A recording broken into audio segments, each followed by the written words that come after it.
Hello, I'm Reverend Dr. Horace F. Whitaker Jr., and welcome to our channel, Thoughts for Living. We at Thoughts for Living are committed to publishing and creating useful and engaging content.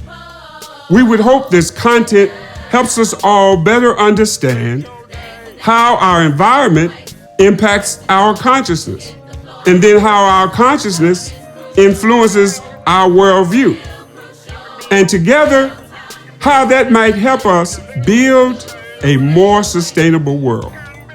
Thank you for helping us in that job. We would hope if you have further questions, you'd reach out to us at thoughtsforliving.com. Thank you for your support. Hello, and welcome again to the Thoughts for Living podcast. We thank you for joining us again, taking out of your time to engage our content here at Thoughts for Living. Before we begin, as always, if you find this content useful, please click on the subscribe button below. Also, for more information regarding this episode and other episodes, please go to thoughtsforliving.com. There you can find other information, and also you can download music for about $1.25 US. We thank you for your continued and ongoing support. Today is September 30th, 2022. And we'd like to look at today the issues surrounding the hard and difficult time that our brothers and sisters are having in Jackson, Mississippi, due to the water crisis there.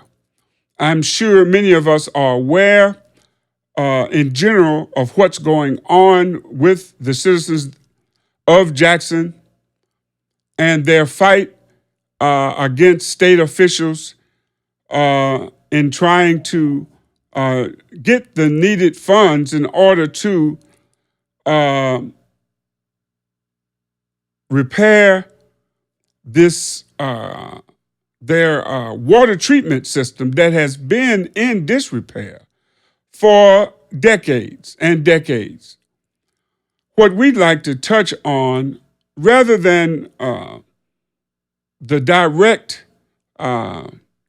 contributors currently to the crisis in Jackson, we'd like to go a little deeper into the context that helped create what not only citizens in Jackson, Mississippi are experiencing, but also our brothers and sisters in Benton Harbor, Michigan, also our brothers and sisters in Newark, New Jersey, our brothers and sisters in Flint, Michigan, and brothers and sisters in Pittsburgh, all who are dealing with environmental racism and trying to address issues of lead poisoning and other issues around impacts to their well-being.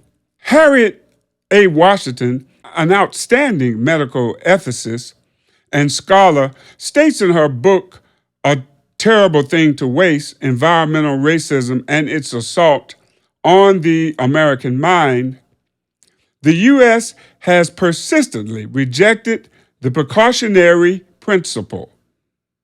According to a World Health Organization report entitled The Precautionary Principle, Protecting Public Health, the Environment, and the Future of Our Children, editors Martuzzi and Tickner state in their introduction that the precautionary principle asserts, quote, in cases of serious or irreversible threats to the health of humans or our ecosystems, acknowledged scientific uncertainty should not be used as a reason to postpone preventive measures, unquote. In other words, because scientists don't fully know if a product will harm humans or the environment, should not be a reason for not testing the product before it's released to the public or in the atmosphere. For example, Washington tells us that people in the U.S. are exposed to about 60,000 governmentally approved industrial chemicals at work, in company towns, and fence-lined communities. We are poisoned when these chemicals leak into our water and air. This occurs simply because, quote, regulators do not require companies to test the effects of such chemicals on humans prior to using them, unquote.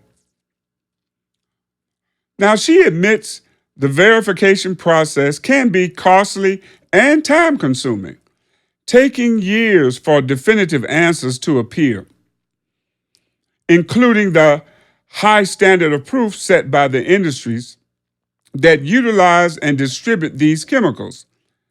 Still, just looking at lead, for instance, the Environmental Defense Fund reported thousands of children were poisoned, costing the nation $50 billion. Now, on the other hand, the European Union demands human safety tests be conducted before any new industrial chemical is unleashed into the ground, atmosphere, or neighboring communities, unquote. In short, the precautionary principle suggests that it's better to be safe than sorry, and an ounce of prevention is worth a pound of cure. I think many, if not most, humane persons would agree that these time-tested principles that arose from our collective human experiences in valuing and honoring each other,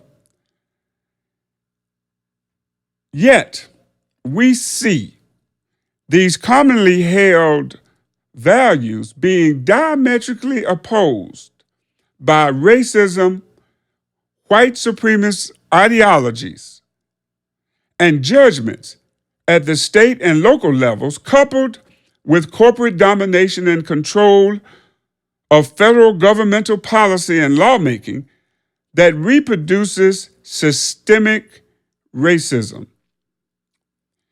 Environmental racism, a symptom of systemic racism, white supremacy, being experienced today, developed within Euro-American whites' historical cultural decisions and practices regarding apartheid, the racial segregation of communities.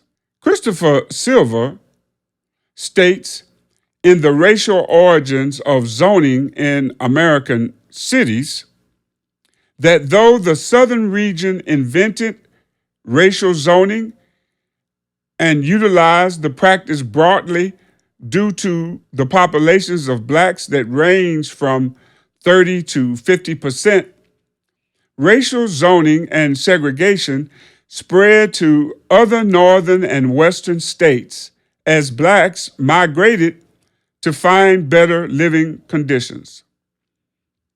Still, according to Silver, Southerners counted on, quote, Northern planning consultants to devise legally defensible ways to segregate black residential areas, unquote. Segregating blacks has always gone hand in hand with the false idea of inferior and superior human beings.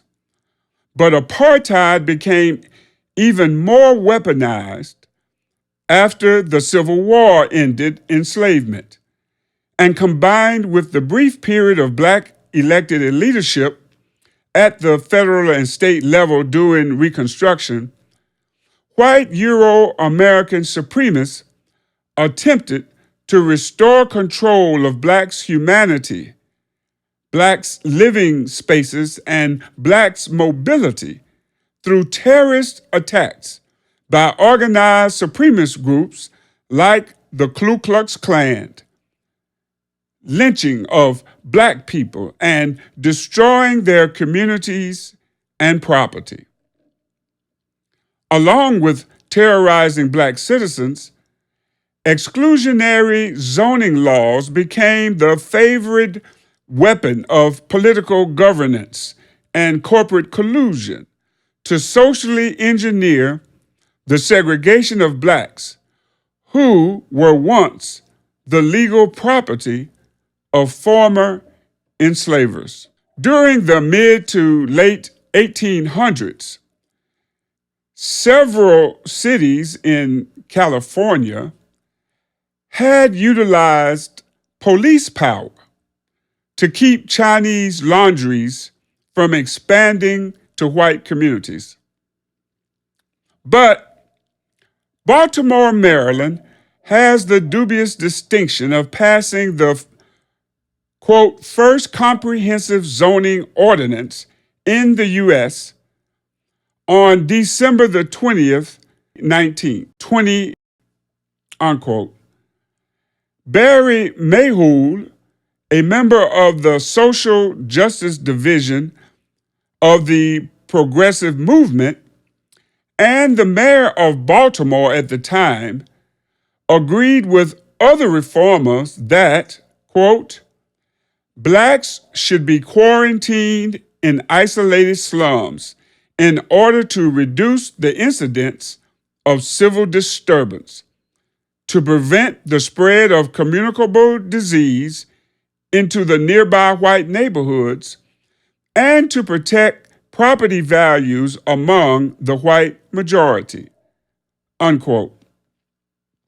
Baltimore's ordinance only addressed all white or all black blocks and not integrated areas, whereas in Richmond, Virginia, a block was defined as white, where a majority of the residents are white, and colored, where a majority are colored, unquote.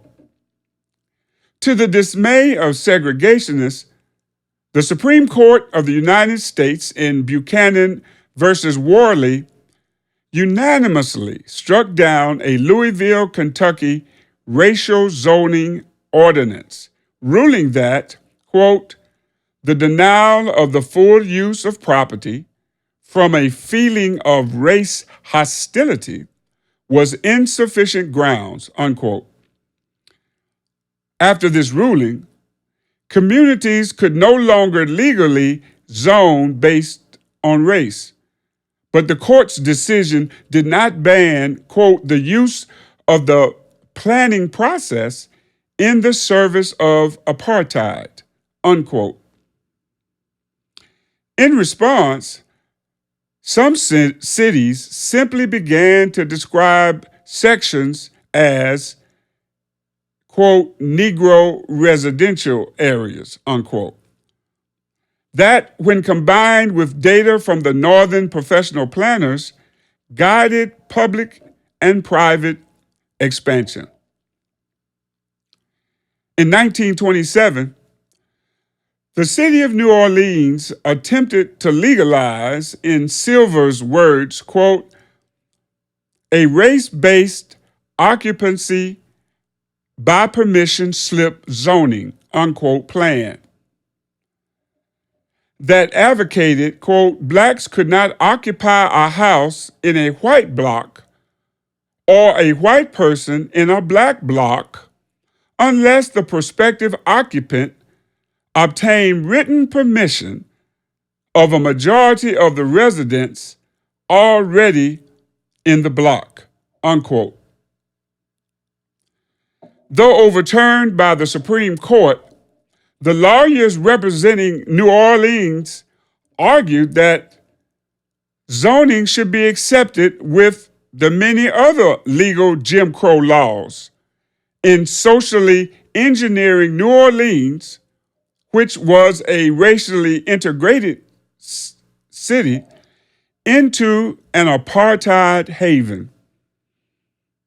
Silver notes the important influence of these culturally embedded apartheid methods had and have in socially engineering American life, stating, quote, despite the short legal life of racial zoning, it continued to shadow public initiatives in community development as late as the 1960s, unquote.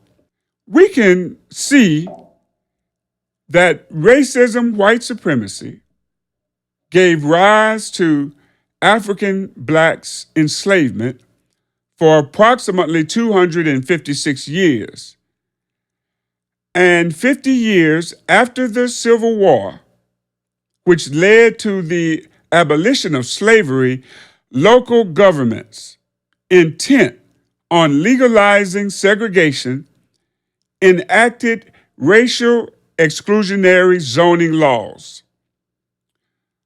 The Supreme Court's rejection of these laws gave rise to a new and improved form of segregation called racially restrictive covenants, in which property owners refused to sell neighborhood homes to blacks and others they deemed undesirable.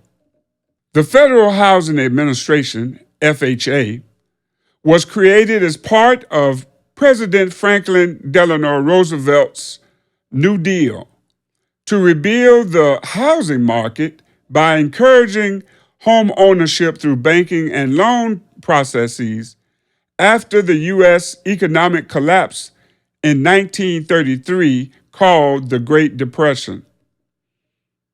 Prior to this period, according to Collins and Margot, quote, lenders required significant down payments, as much as 50% of the sale price. Term lengths were relatively short, and the loans were not amortizing, so-called balloon mortgages that would need to be refinanced at the end of the loan unless the borrower had accumulated sufficient capital in the interim to purchase the property outright, unquote.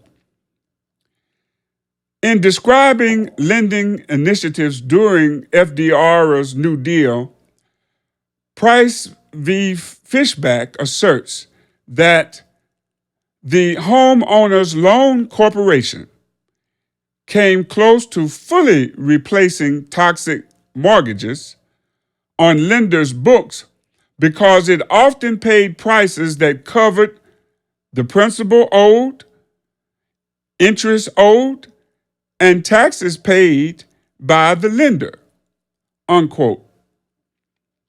Thus, the federal governmental policy via the Homeowners Loan Corporation encouraged and incentivized banks, as well as appraisers, insurance companies, and municipalities to work together to provide an improved experience for those home buyers and refinancers seen as white Anglo-Saxon Protestants, or WASPs, as was the moniker in those days.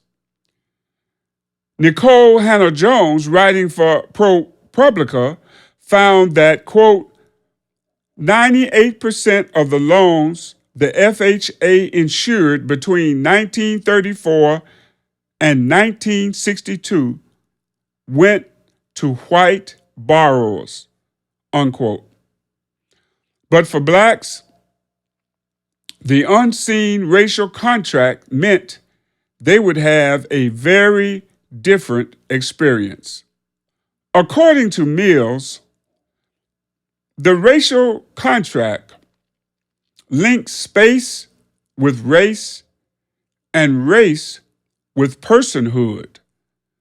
The white raced space of the polity is in a sense the geographical locus of the policy proper, where indigenous peoples were permitted to survive. They were denied full or any membership in the political community, thus becoming foreigners in their own country, unquote.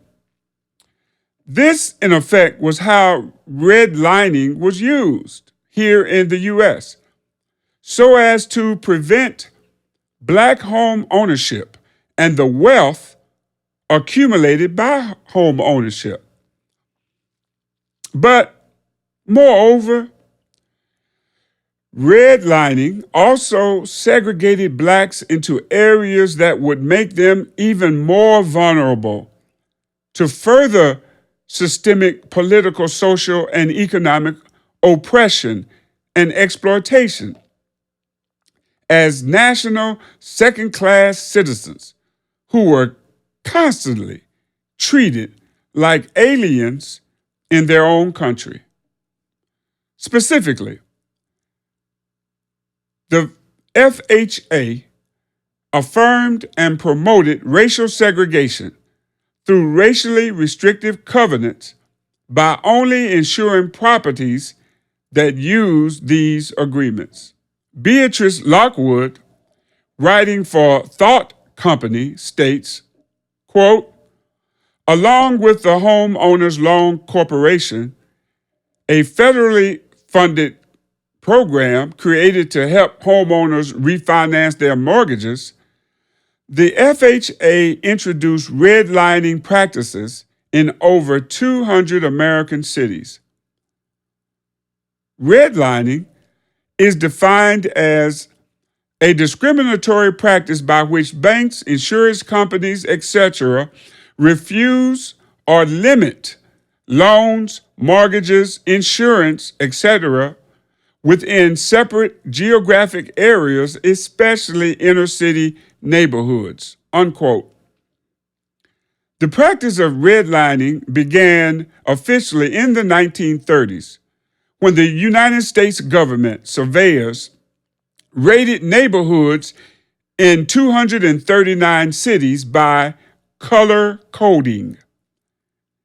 Green equaled best, blue equaled still desirable, yellow equaled definitely declining, and red, well, it equaled hazardous. If the area you lived in was redlined, which meant your community was deemed hazardous solely because Black people lived there or were likely to move there, then banks would lower the assessed value of the homes and property in the area where you lived, refuse to make loans to your parents even when they had collateral, or provided loans at high predatory interest rates.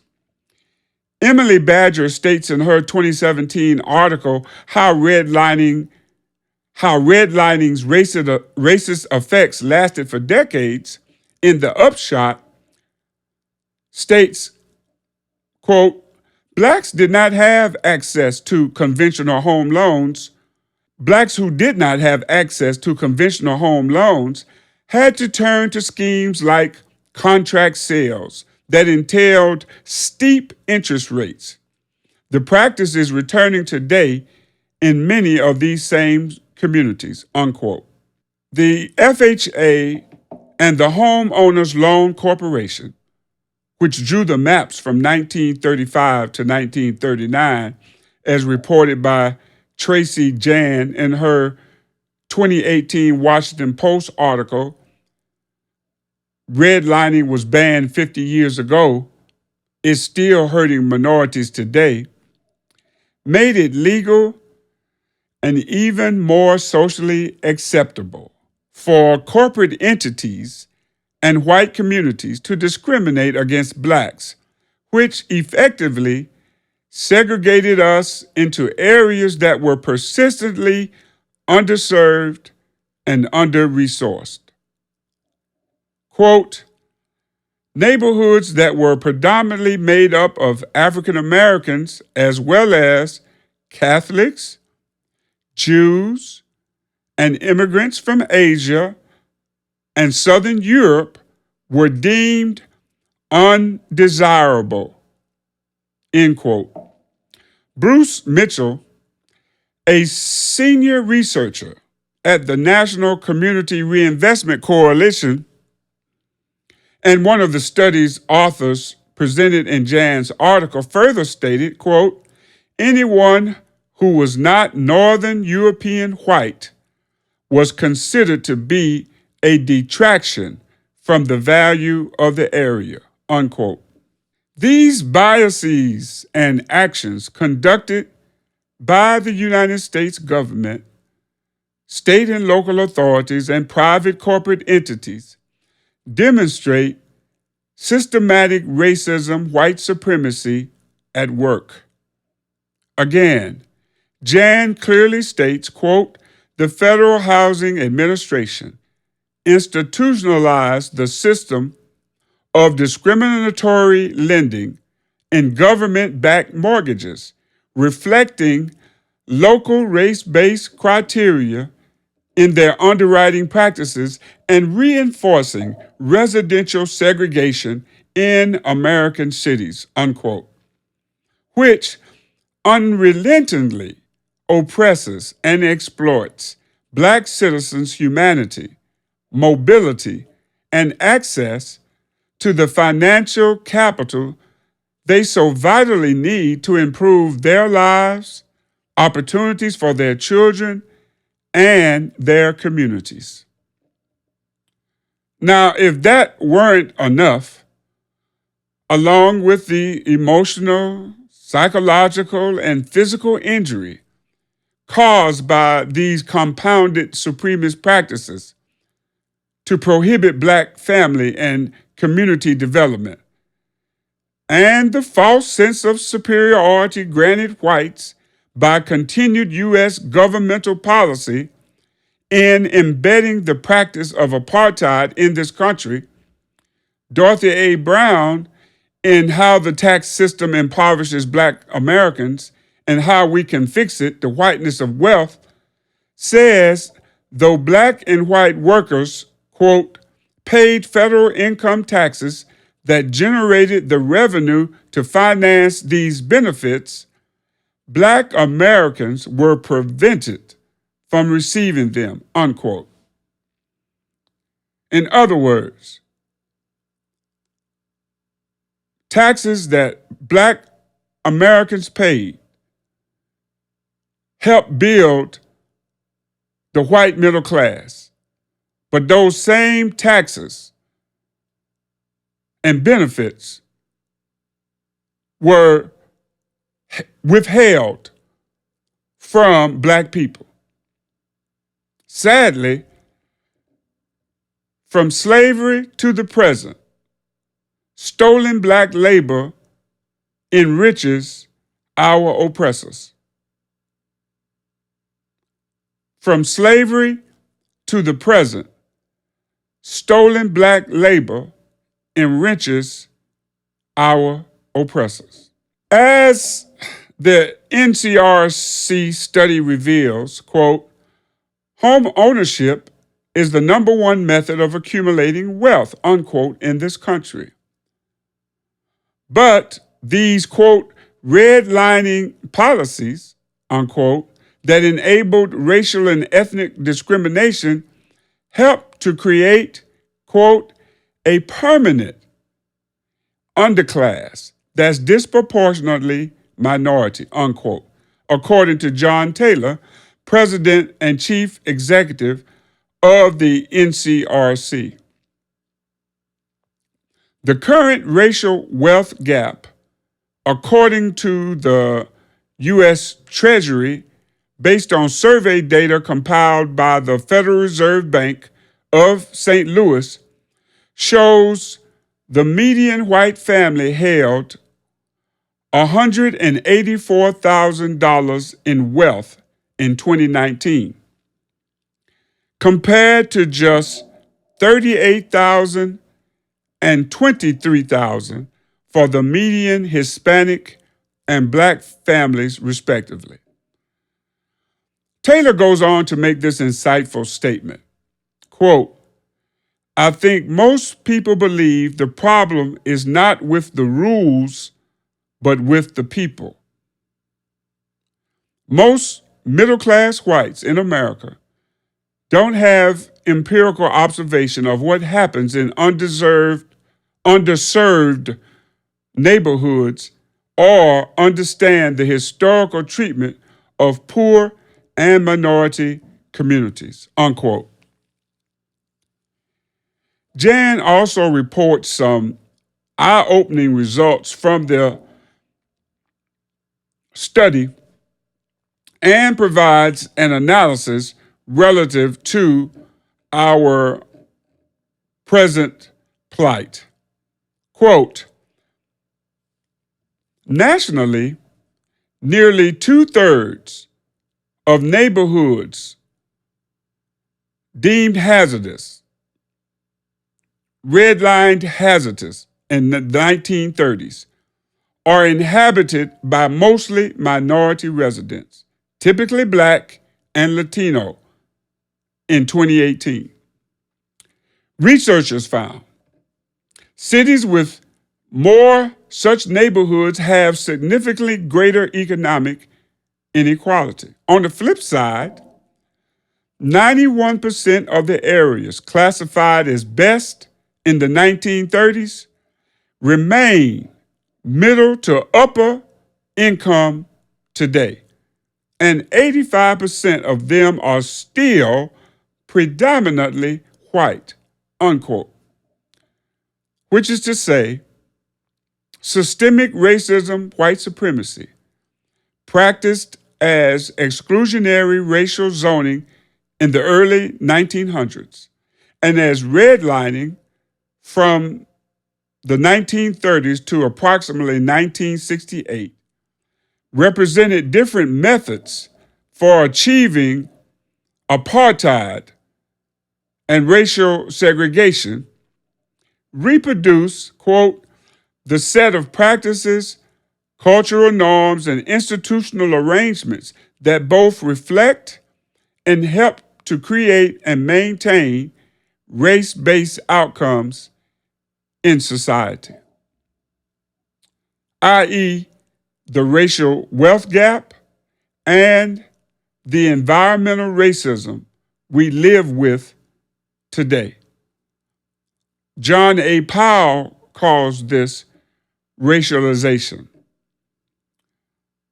Now, for instance, Davis and Miller, analysts for the Hope Policy Institute, report, quote, "The denial rate for Black residents in Mississippi earning, listen, over $150,000 is higher than the denial rate for whites earning between $30,000 and $50,000. In other words, Black households earning 3 times as much as other households still face higher denial rates when applying for a mortgage," unquote. Relative to environmental racism, the connection to systemic racism, white supremacy, is a continuous scream, as Willie Jamal Wright insightfully gazes Blackness by observing the, quote, "outrage around the poisoning of impoverished Black residents is often prefaced and obscured by the fact that a regulatory entity has first contaminated the air, water, and/or land upon which residents subsist. unquote. I want to say that again, though. The outrage around the poisoning of impoverished black residents is often prefaced and obscured by the fact that a regulatory entity has, first, contaminated the air, water, and or land upon which residents subsist, unquote, as was the case in Jackson, Mississippi. Systemic racism, white supremacy, built on the ideological falsehood of black inferiority and white superiority, totally contaminates our society. Anything built on a lie is unstable at best and will eventually collapse. This context shapes the current crisis in Jackson, Mississippi, where again we see federal, state, local, and private corporate entities contribute to apartheid and racial segregation that leads to continued vulnerability to systemic racism, white supremacist oppression, and exploitation that has historically diminished the lives and habitats of black humanity. Wow. As you can see, we see the world a little bit differently. We think that's important because if we see the world differently, it might help us in making different decisions. And those different decisions might lead us to a different kind of world, a more loving, kind, and sustainable world. Thank you for helping us in that endeavor. Please feel free to reach out to us at thoughtsforliving.com. Have a great rest of your week.